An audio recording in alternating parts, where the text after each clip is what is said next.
What is going on, YouTube? What's going on, fellow fantasy people? And of course, what is going on, the Catch fam? You already know what time it is, man. We're rolling right into another mock draft. I've got the 8th overall selection and a 12-man setup here. We got PPR scoring format. So really, I've just been hopping into a lot of 12-man drafts as I am drafting my own personal league on Wednesday, which is a 12-man league. So I'm trying to get a lot of these under my belt, really just joining at random to give me a random spot because that's what's going to happen Wednesday. I just want to be prepared from different angles. But as always, let me know in the comments down below what type of mock drafts you guys need to see, whether it be an 8, 10, 12, 16, 20, whatever it is. And, if there's any specific picks you guys want me to practice from, please let me know as well. Happy to conduct those for you guys. And as always, if you do find this video enjoyable or helpful in any way, go and smash that like button, man. It really does give us that little good old boost in the YouTube algorithm. And man, we are on the road to 100 subscribers. Go ahead and hit that sub button, man. It truly, truly helps out the channel and is very much appreciated. And you need a little bit of the catch in your day in and day out. Also, I kind of stopped announcing this in these videos this week, but I am at the beach, so my setup is very different from usual, and I'm in different attire than I usually would be for most of these. But just throwing that out there, man. But nonetheless, super excited as always to get these mock drafts out for you. And let's hop right into it, man. So with that 8th overall selection, kind of an interesting spot to be at. I do want to plan on targeting a running back, but you could see a lot of, really your top 7 guys, top 7 running backs off the board at that point. And you're going to have a guy like Davante Adams more than likely available. If he doesn't go, I mean, he could easily go in the top 5, right? So it's hard to say, right? But point being is that you could potentially target a receiver there as well, as Christian McCaffrey is off the board, followed by that of Dalvin Cook. So really no surprises there whatsoever. I mean, really when you're looking at RBs 3 through 7, people have some different opinions about some of these guys, and someone might be higher on Derrick Henry than that of Ezekiel Elliott or Alvin Kamara, and really vice versa. I mean, a lot of people really consider Alvin Kamara to be closer to RB2 or RB3. So, you're definitely going to see more than likely these guys kind of go out of order. But at the end of the day, if you get one of those top 7 guys, don't feel bad, man. You've got one of the best running backs in the entire league. So Nick Chubb is off the board, Kamara and Ezekiel Elliott. Those are our last 3 selections, and now we're anticipating either one of these top receivers or, okay, we got a dud pick. But whatever, we'll just keep drafting. We'll select Aaron Jones. So someone picked Justin Tucker 7th overall and is probably leaving this draft. But nonetheless, we can move along and kind of just plan this as if like a quarterback got selected there, although they didn't, and we'll just move along. I mean, it happens in these mock drafts sometimes. It's kind of annoying more than anything. I just hope that a lot of these people don't leave early, but nonetheless, we will keep on drafting as it should give us some sort of overall idea as we see Davante Adams and Austin Eckler off the board, and now we're anticipating that 17th selection, which we should be able to land a pretty good running back. If you're drafting through Yahoo, which I'm not in my 12-man league, but I am in my 20-man league, I mean, Najee Harris is ranked very, very low at the 18th selection. He is a prime target for me at the moment, but we see, I mean, a lot of receivers being taken: Tyreek Hill, Stephon Diggs, and D-Hop. Jonathan Taylor's still available. Antonio Gibson's available. I mean, I personally like Najee Harris as much as I like those 2 running backs. So I think nonetheless, as there's 3 more selections until we pick, I mean, all 3 of those guys could get taken potentially, but those are really our top 3 targets, and I feel like we're going to come out with one of those guys. Travis Kelce is sitting here, someone who's ranked 15th overall is Jonathan Taylor selected, but 15th overall on Yahoo is Travis Kelce's ranking. And I mean, like on ESPN, he's a top 10 pick. I mean, I've seen him go as early as pick 4 or 5. So, it does depend on where you're doing these mock drafts from. But, I can certainly see Travis Kelce not being available in the second round, that is. So, nonetheless, we will just keep on anticipating. I mean, Saquon sitting here, Antonio Gibson, and Najee Harris as Joe Mixon is selected. So a lot of good running backs. I mean, I don't know, man. You guys know I haven't been very high on Saquon overall. I'm just not due to his talent, not even really due to the team he's on. As you guys know, I'm not high on the Giants, but really it has to do with that injury, and I don't want to necessarily draft someone who I'm not certain is going to be ready at the beginning of the season, but it can definitely pay off, and more than likely it's going to. But right now, I'm going to stick with my guy and that of Najee Harris, and then we're going to move into this third round. I'm going to look for a receiver here.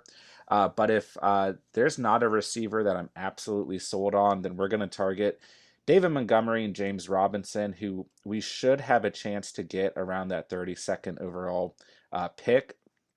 So we'll just kind of sit back and see who gets selected here, man. Let me know who are your guys' third and fourth round running backs that you're targeting, or at least who you're thinking about. I mean, is it more like the Chris Carson, type? Let's go ahead and just pull them up, right? I mean, Gus Edwards. Who are you guys really thinking about in kind of this tier, right? CEH. I would say all the way down to DeAndre Swift or Mike Davis, Damian Harris, although Mike Davis through like Kareem Hunt and Gaskin are kind of sliding closer to the fifth and sixth round for most of what I've seen. But let's see this update on Gus Edwards. Oh, so yeah, I saw this last night. That's right. The Ravens put in a waiver claim for Royce Freeman. And another kind of interesting update has to do with Mike Davis is that the Falcons did sign Wayne Gallman. And Wayne Gallman was a fantastic fill-in for Saquon Barkley last year. He saved me in one of my fantasy leagues. I mean, he was a good starter week in and week out. I don't know how much that's going to affect Mike Davis, who was in a similar situation. I mean, Wayne Gallman, obviously came in for Barkley, and then Mike Davis, excuse me, came in for Christian McCaffrey. So I think that's going to be something to monitor at the very least. And in your, far deeper leagues, like my 20-man league, for example, Wayne Gallman's someone who, I'm definitely kind of interested in, with that potential. But I don't know. It could mean something, could mean absolutely nothing. We could still see Mike Davis really getting the bulk of those carries. But nonetheless, if you haven't, been keeping up with DeAndre Swift in that line's backfield, man,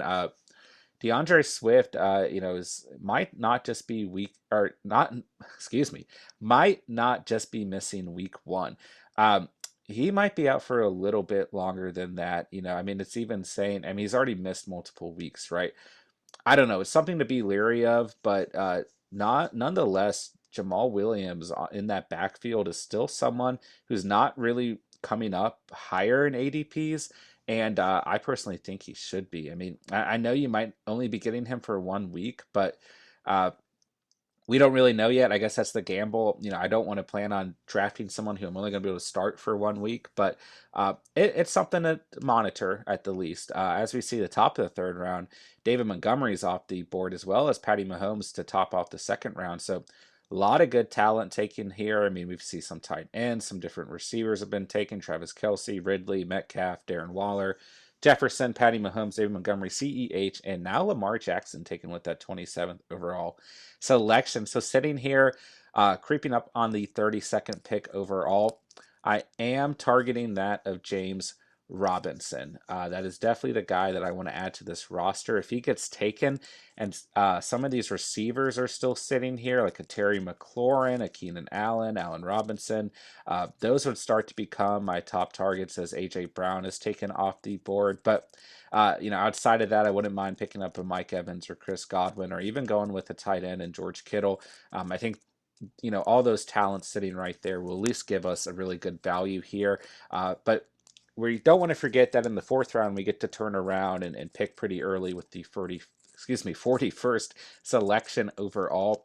But nonetheless, man, just being able to add this talent of James Robinson, I mean, from a realistic standpoint, when it comes time to draft, there's no way I would pass it up. I mean, starting your roster with 3 RB1s is definitely what I like to do, and definitely where I still sit. I mean, Josh Jacobs sitting down there at 44. We could go and come out and get 4 running backs. I mean, I feel very confident in these late round wide receivers, right? I feel very confident with some of these guys you can get at the tight end position very late as we go ahead and select James Robinson.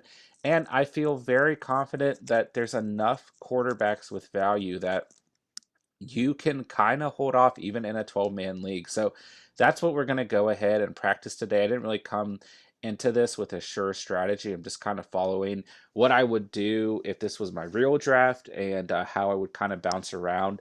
And I mean, the next guy I like here is Gus Edwards.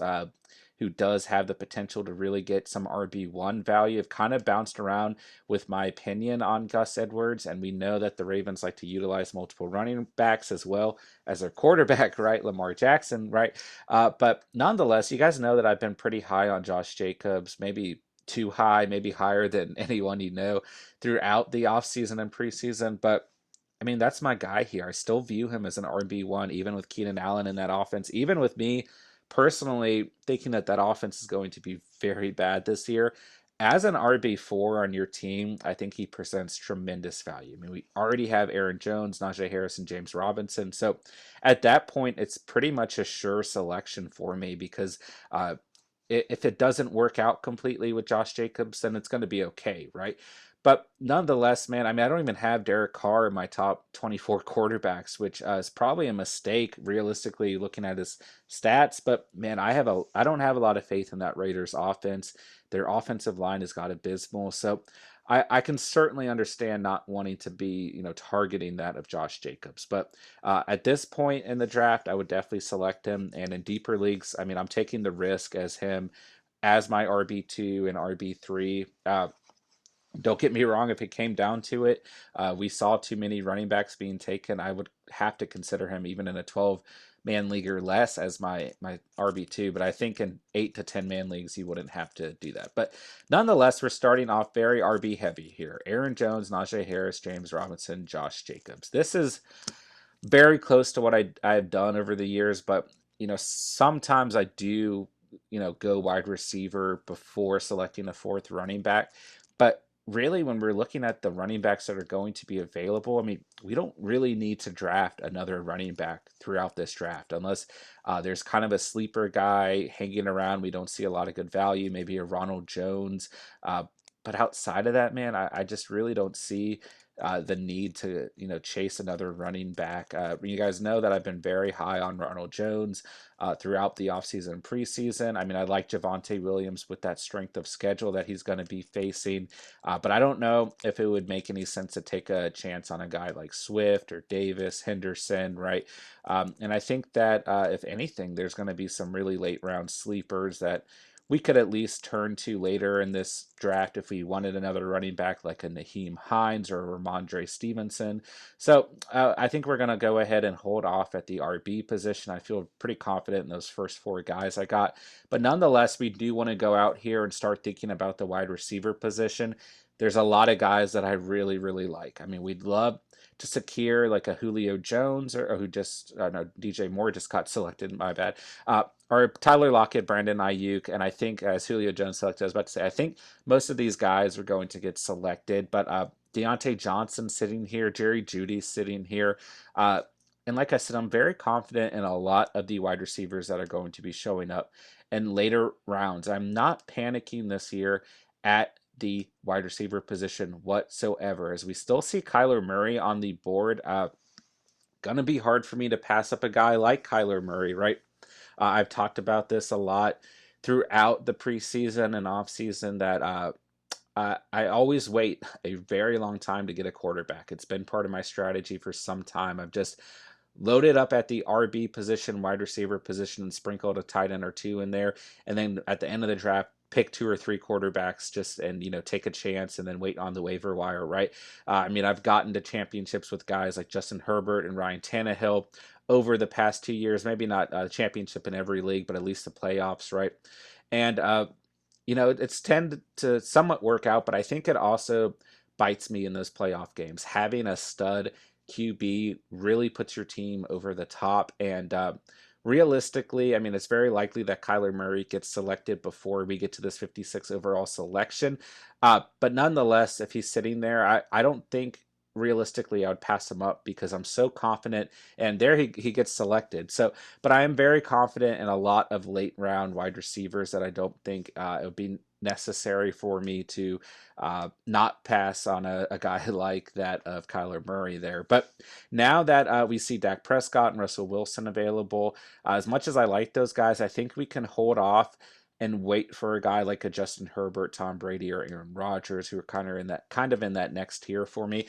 Uh, so nonetheless, I'm going to hold off at the tight end position as Brandon Ayuk is selected. I mean, we see some very good tight ends in that of Mark Andrews and TJ Hawkinson, who you guys know that I both really, really like. But nonetheless, Deontay Johnson sitting here. Let's go ahead and pick up someone who's going to give us wide receiver one value. And then we can turn around and target that of Jerry Judy, who realistically, you guys know I won't be able to pass up if he's available at this point in the draft, in my actual draft. You guys know how I feel about Jerry Judy. I think we've got a good shot to select him. If he does get picked before our next selection at pick 65, then I would roll with Robbie Anderson, who's got an extremely easy strength of schedule, and I think he's a lock for 1,000+ yards and somewhere between 5 and 7 touchdowns. So I'm gonna be happy with that selection as well. But I kind of talked about this, or maybe I haven't because I'm thinking of our week one preview podcast, which hasn't been posted yet. But I talked about this with Steven Wright. But I mean, how much more fun is it to have a guy on your fantasy squad that you not only like from a fantasy perspective, but you like as a player too? You can root for them in both fashions, not just fantasy, but also real life football, right? So for me, just having a guy like Jerry Judy, who I've been so high on throughout the offseason, getting a guy very late in the draft like Tua, right, who I've been very high on, or Mac Jones, adding that other dimension of just liking them as actual football players really it makes the fantasy things a little bit more fun and takes some of the stress out. So we add Jerry Judy to this roster. Let's go ahead and see where we're at overall. You've got Deontay Johnson, Jerry Judy, Aaron Jones, Najee Harris, James Robinson, and Josh Jacobs. So, I mean, I can tell you, man, if this was my actual draft, I'd be very, very happy at this point in time. Now, we do need to start looking to the quarterback position as well as the tight end position. I would love to secure Justin Herbert, but we've got 13 more selections until we pick. So I don't know if it's necessarily going to happen. And looking at the tight ends, our top targets are going to be Logan Thomas and Robert Tonyan. I mean, I wouldn't mind a Tyler Higbee here as well. And then in a later round, we want to turn around and potentially add Mike Gaseki. I have no problem whatsoever targeting two tight ends in my draft, as we do see Aaron Rodgers off the board. So that quarterback position beginning to thin out just a little bit, but nonetheless, I mean, even if we go into this tier of Ryan Tannehill or Matt Stafford, I'm not going to be upset, right? I mean, I did just talk about really wanting a stud quarterback who can put me over the edge, but I view Justin Herbert and who just got selected, who I mean, I really wanted here, but I think Ryan Tannehill is going to put up similar numbers this year. Tom Brady still sitting here as well. And we did see Corey Davis selected there, someone who I wanted to target in a later round here, who's starting to not be a guy you can really target in late rounds, right? His fantasy value is really, really creeping up overall, which is understandable. 100% get it. And I can tell you, man, if we come up on this 80th selection as Tom Brady is selected and Robbie Anderson's sitting here, I'm not going to pass up that talent. Ronald Jones is also sitting here, and Robbie Anderson is now off the board. So this might get interesting, man. I might go out and pick up Ronald Jones here and then see if Tannehill slides to that pick 89. And I mean, we just had this discussion about wanting a guy like Kyler Murray, and we missed out on that tier, right? So let's see. I mean, I really actually want to draft Jalen Hurts here. Like I really, really do. But I think that Ryan Tannehill gives us pretty similar value, although they're two very different quarterbacks. So let's add Ronald Jones the second. Let's take a gamble here. That's really the last running back that we're not going to draft another running back. There's absolutely no reason to. We've got 4 more bench spots. We still need a quarterback. We know that one of those bench spots is going to be another quarterback. I don't know, man. Part of me wants to completely revert to my old ways here and just wait till the end of this draft to select a quarterback, because I think when we're looking at the values, Ryan Tannehill is off the board. I mean, if Jalen Hurts slides to us at 89, we would definitely pick him at that point. But we see Robert Tonyan sitting here. We see a B sitting here. I mean, there are some good players lying around, and I still think looking at the quarterback position, we could go out and get some guys that we feel personally very confident in, like a Trevor Lawrence and a Tua. I mean, I would personally not mind that combination whatsoever. And then there's other guys still available. I mean, Kirk Cousins is sitting here, so we're seeing a lot of good skill players that I like off the board. Antonio Brown and Devonta Smith, but nonetheless, we have three more selections until we pick. If Jalen Hurts is sitting here, then I'm going to go ahead and snag him, which will probably put Robert Tonyan out of the picture. But nonetheless, I think that we can turn around and still get like a Mike Gaseki and feel pretty confident overall, and then target like a Rob Gronkowski in a later round. So uh, a lot of things about to happen as our turn is next, and let's see if Scott. I mean, Scott's got Josh Allen. I mean, it wouldn't be a bad idea to get that extra depth with a guy like Jalen Hurts, especially since some people have a little bit of a question mark around Jalen Hurts. Pairing him with Josh Allen would give you a lot of confidence, right? Oh man. Okay, let's pick Jalen Hurts. Let's just do it and let's keep moving along. Is Robert Tanyan's not going to be available? I mean, it's possible, right, that he slides, 14 more selections, but I don't think it's very likely overall.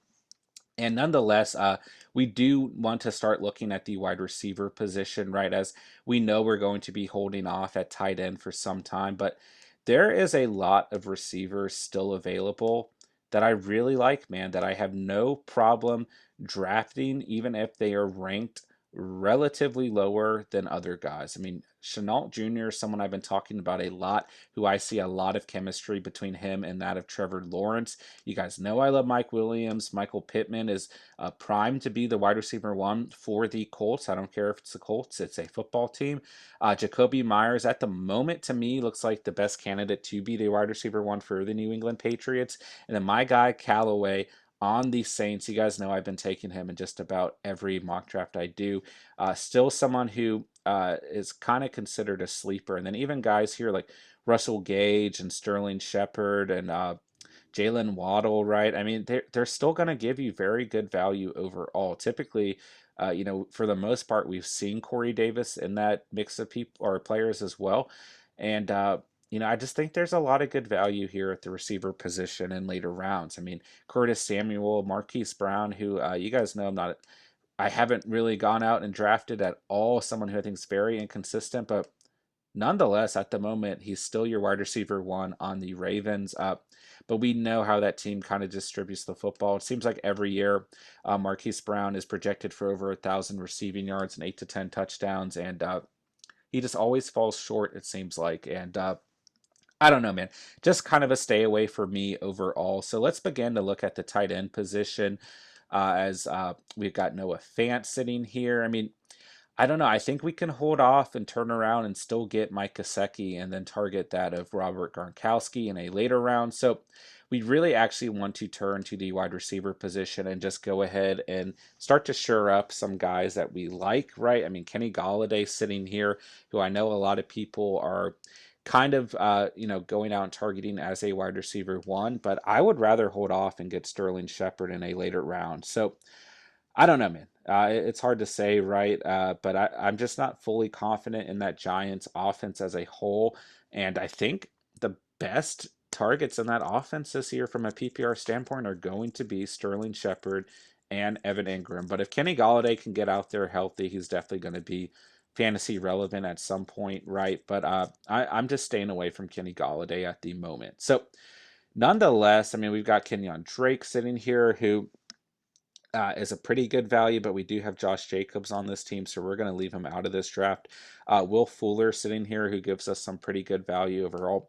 Jamal Williams, who I talked about earlier in this draft, is sitting here also. I mean, I think the gamble with Jamal Williams is obviously DeAndre Swift is there, and we do know that DeAndre Swift is injured, but the flip side of that is obviously that if Swift ends up missing some time, and whether it's only a week or two, and Jamal Williams, who's a very talented running back, goes out there and really shows a lot of promise, I don't know, man. I don't think it's crazy to say that he could come out and really become the RB1 overall, but we'll see what happens, man, right? It's still kind of a question mark overall and kind of a stay away for me as Well, so we have got one more selection until we pick, and I still think the best value overall for this roster at the moment is to add a wide receiver that we like. How do you guys uh, feel about Will Fuller overall and going out and getting him? Because I kind of like his value where we're sitting in this draft at the moment.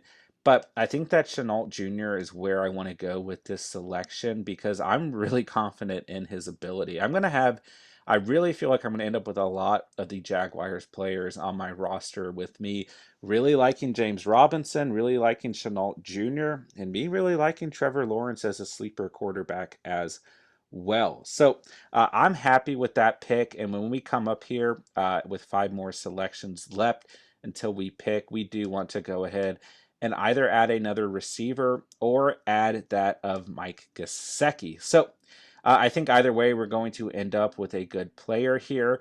I think that Will Fuller is who I would realistically pick here. There's a lot of really good players that I really want in just this mock draft alone, as we only have three more roster spots to fill, and I've just really started to dive into some of these sleepers and guys that I can't like guys that I feel like I cannot pass on, right? And it's going to make the end of my drafts relatively interesting, I think. And nonetheless, I feel really happy with this team overall. I'm happy with Deontay Johnson and Jerry Judy as my main wide receivers, and I think we're going to get some good depth on the bench as well. But really, from my personal strategy, looking at these running backs, I'm really, really happy. And knowing that I got a guy like Jalen Hurts, who I know we haven't seen in a full season, but I think he has the potential to break out and become one of those quarterbacks who could help us win a championship, as our guy, Callaway, drafted.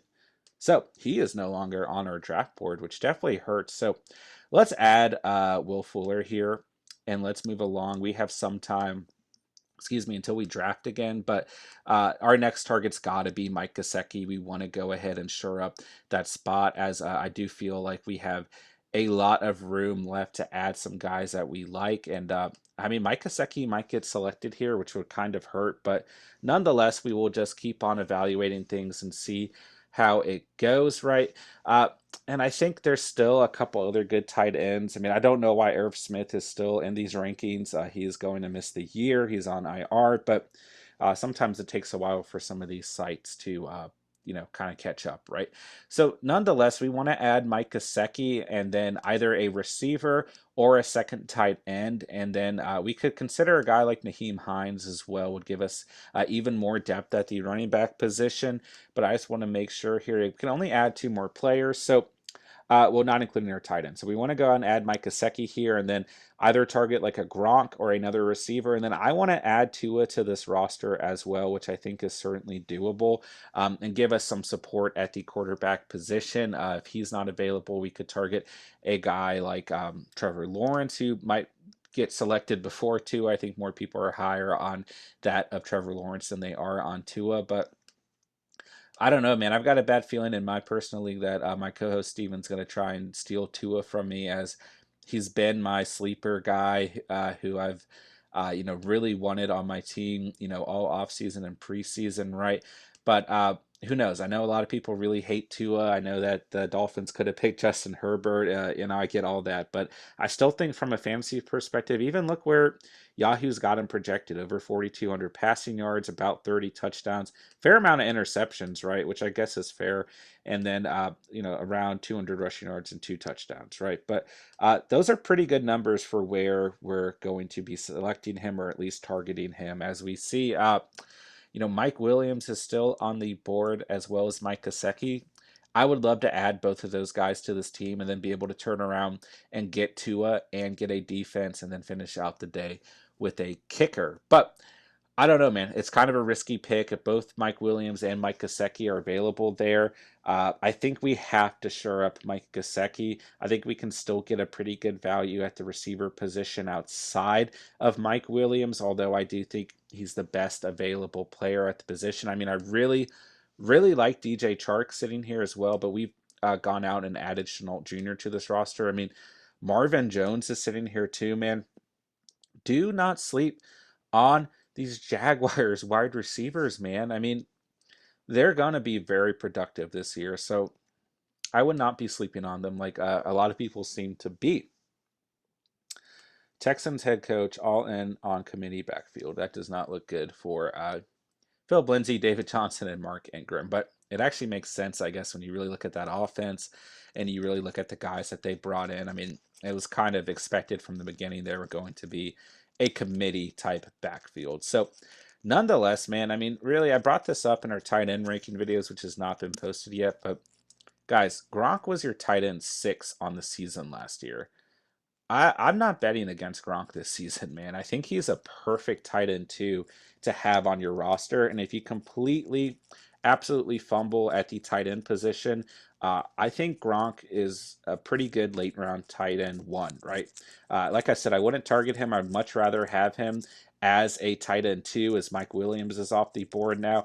But man, I'm telling you, don't sleep on Gronk, bro. It really doesn't make any sense. So although we do have Chenault Jr. on this roster, it might make sense to go out and target another one of these Jaguars wide receivers if they're available as we add Mike Gaseki to this roster at pick 137.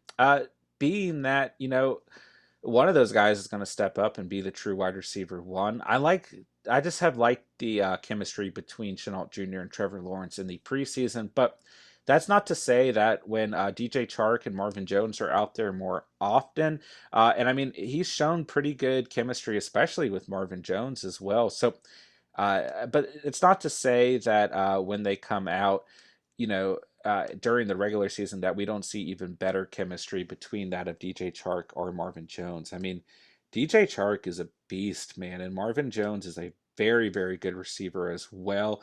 Don't let some of these numbers, 706 receiving yards or 978 receiving yards, don't let those fool you, because these are two guys who have played in very crowded wide receiver cores. So they are very, very productive overall. But I think Chenault Jr. is going to be a good red zone type of option for that of Trevor Lawrence, who's sitting available here, as is Kirk Cousins. I mean, man, if you really held off at the quarterback position, these are the two guys who I still think give you pretty solid QB1 value in that of Kirk Cousins and Trevor Lawrence. I would not sleep on those guys. They're not going to have fantastic fantasy years, I don't think. I think Trevor Lawrence definitely has ability to, and I think Kirk Cousins, we know what to expect out of him. But they're still, top 12. Well, Kirk Cousins, still a top 12 quarterback last year.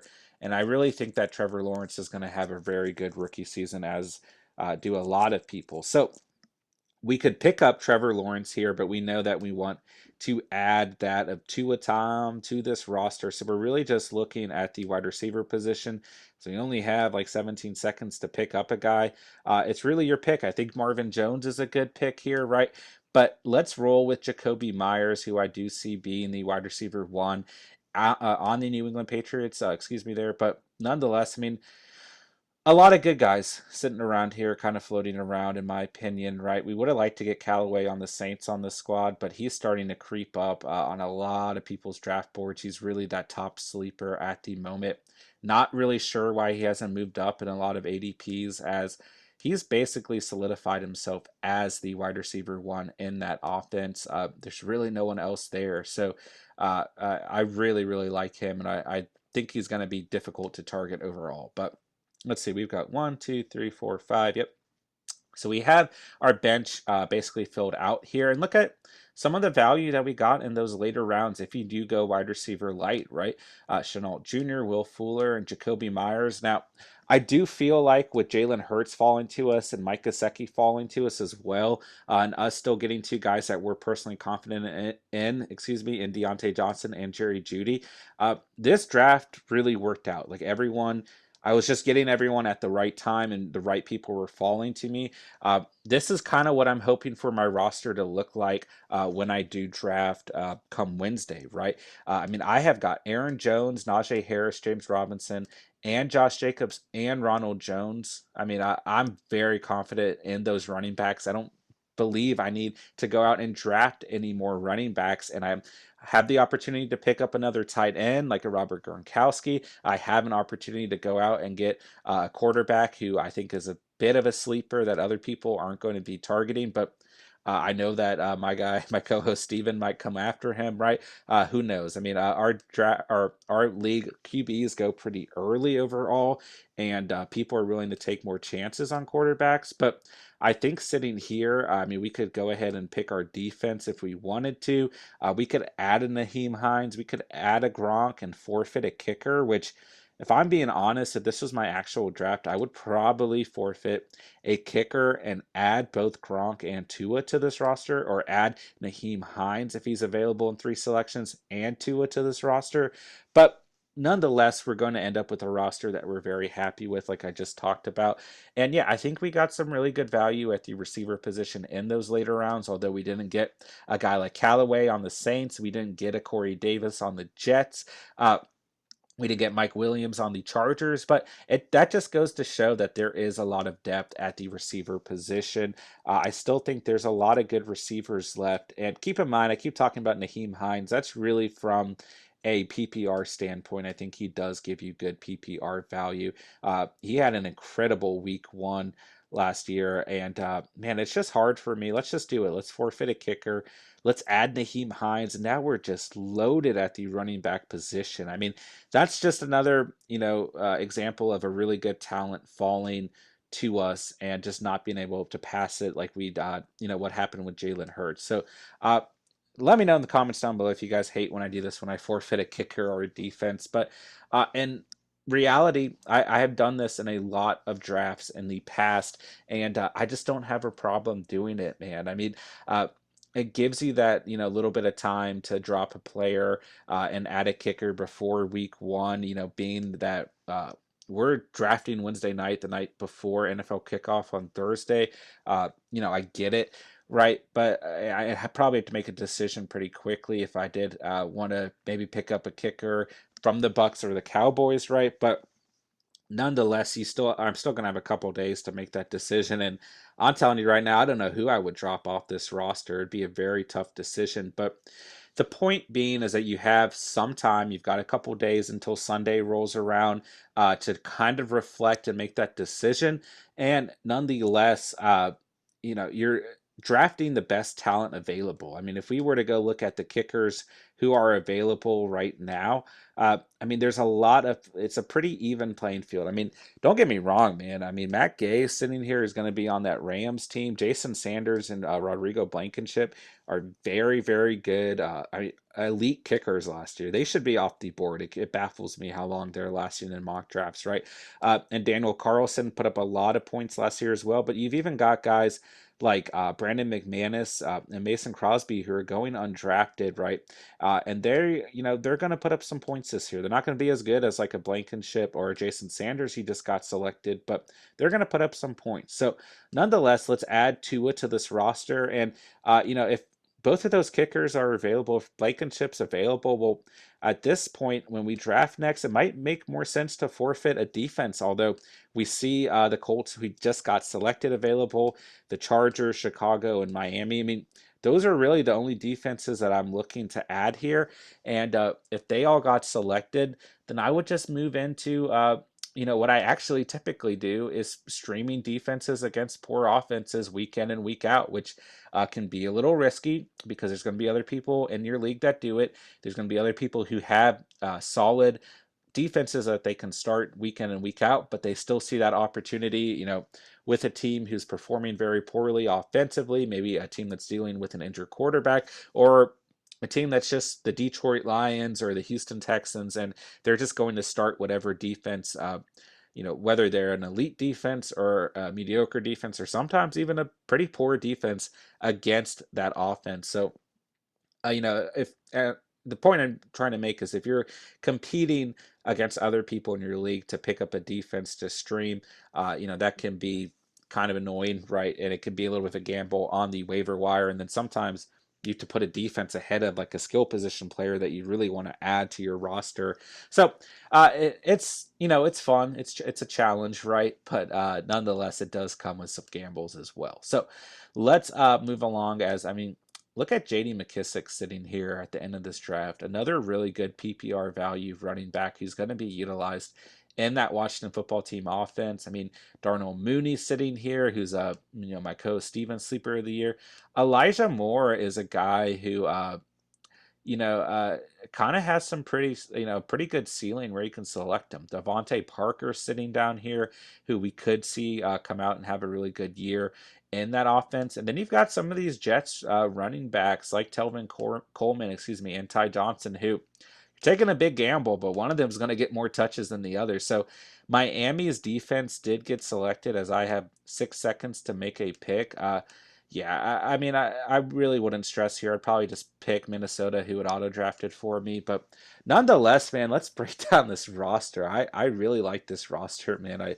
This is pretty realistic to what I would do in real life, excuse me. So at the quarterback position, we got both Jalen Hurts and my guy Tua Time. Man, I'm super happy with that combination. I think there's a lot of good value, although didn't notice they had the same bye week, and I got a lot of players on bye week in week 14, but I've talked about this before too, man.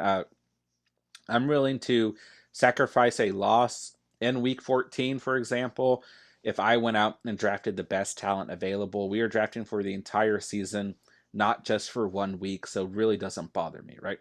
At the receiver position, we went pretty wide receiver light in this draft, but we still ended up with Deontay Johnson and Jerry Judy, who, man, these guys are both a lock, in my opinion, for over 1,000 receiving yards and around 7 scores.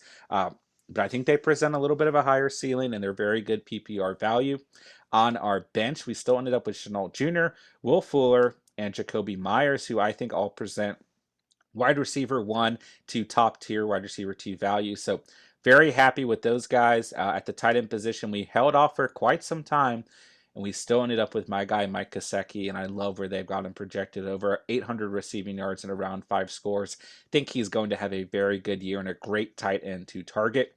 Loaded at the running back position, man. Aaron Jones, not Mckissick, Najee Harris, James Robinson, Josh Jacobs, Ronald Jones, and Nyheim Hines. Man, I would be super stoked if I ended up with those 6 running backs in my draft on Wednesday. So nonetheless, man, I'm super stoked that we came out and we were able to secure this roster. I feel very, very good about it. This is one of those mock drafts that gives me a good feeling going into Wednesday. So nonetheless, as always, man, if you guys enjoyed this video, go ahead and smash that like button, as it really, truly helps out the channel. And, man, we are on the road to 100 subscribers, man. We are getting closer and closer day by day. We appreciate all the love and support we've been getting, man. But go ahead and hit that sub button, man. It takes 2 seconds, 1 second, and it truly helps out the channel more than anything. Shout out to the Catch fam. Shout out to all of our subscribers, man. You guys are truly, truly 100% appreciated. As always, man, drop a comment down below. Let me know what type of mock drafts you guys need to see. I want to help you guys out